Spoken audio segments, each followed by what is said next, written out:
Hello everyone, welcome back to the channel.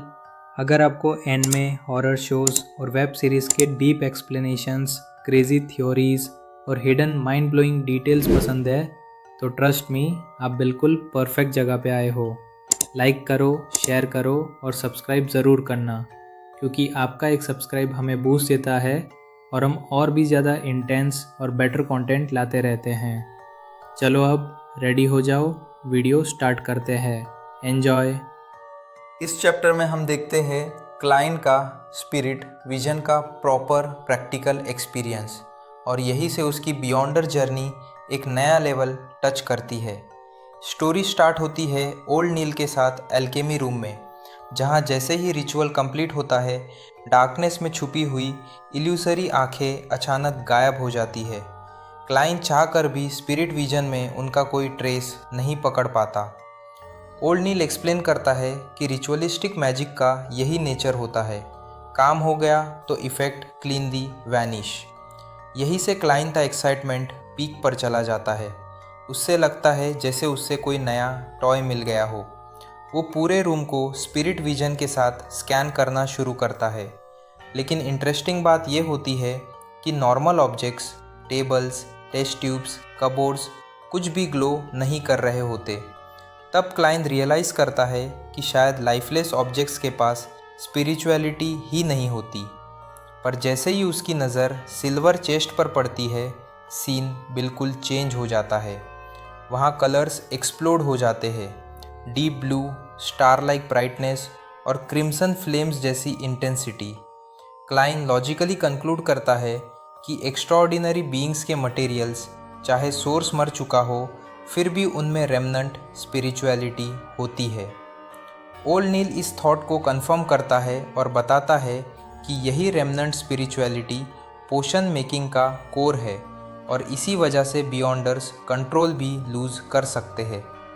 Conversation थोड़ा dark हो जाता है जब ओल्ड नील कॉर्प्स कलेक्टर पोशन का एग्जाम्पल देता है, जिसमें एक dried black spotted frog use होता है। क्लाइंट के लिए ये थॉट ही काफ़ी डिस्गस्टिंग होती है। क्लाइंट फिर स्पिरिट वर्ल्ड के बारे में क्यूरियस हो जाता है और पूछता है कि स्पिरिट्स हर जगह होते हैं या नहीं।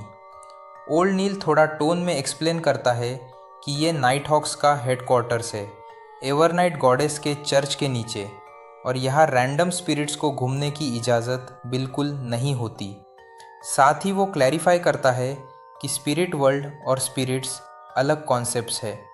तभी क्लाइंट को अपनी ग्लबेला में शार्प स्पैज़म फील होता है।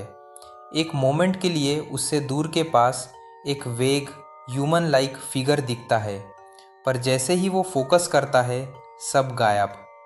ओल्ड नील इसे कॉमन साइड इफ़ेक्ट बोलता है। न्यू बियॉन्डर होने के कारण स्पिरिट विजन का बर्डन, हेडेक्स, हेल्यूसिनेशंस और इमोशनल सेंसिटिविटी नॉर्मल है। एडवाइस क्लियर होती है, स्पिरिट विजन को लिमिटेड यूज़ करो और टाइम पर बंद करना सीखो। ओल्ड नील फिर क्लाइंट को स्पिरिट विजन ऑन ऑफ करने का मेथड सिखाता है। रिपीटेड प्रैक्टिस के थ्रू क्लाइंट अपना पर्सनल स्विच सेट करता है। ग्लबेला पर 2 टैप्स पर स्पिरिट विजन एक्टिवेट और 2 टैप्स पर डीएक्टिवेट। सिंपल, फास्ट और प्रैक्टिकल।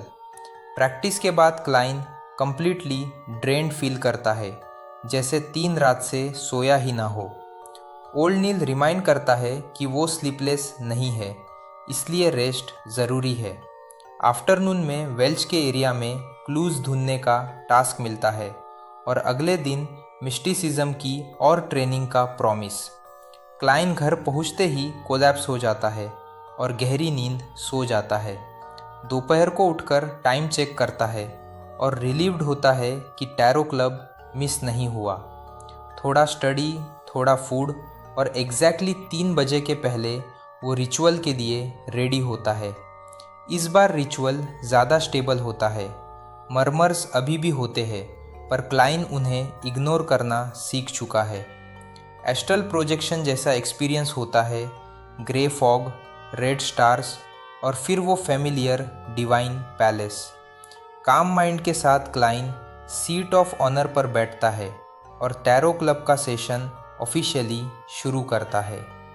ये चैप्टर क्लियरली दिखाता है कि क्लाइन सिर्फ पावर गेन नहीं कर रहा, बल्कि डिसिप्लिन, कंट्रोल और अवेयरनेस भी डेवलप कर रहा है। ये चैप्टर यही ख़त्म होता है। मिलते हैं अगले वीडियो में नेक्स्ट चैप्टर के साथ। अगर वीडियो पसंद आया हो तो लाइक करो, शेयर करो, और अगर आप इस चैनल पर नए हो तो सब्सक्राइब ज़रूर करो, क्योंकि हम अपने चैनल पर ऐसे ही वीडियोज़ रेगुलर लाते रहते हैं। Thank you for watching.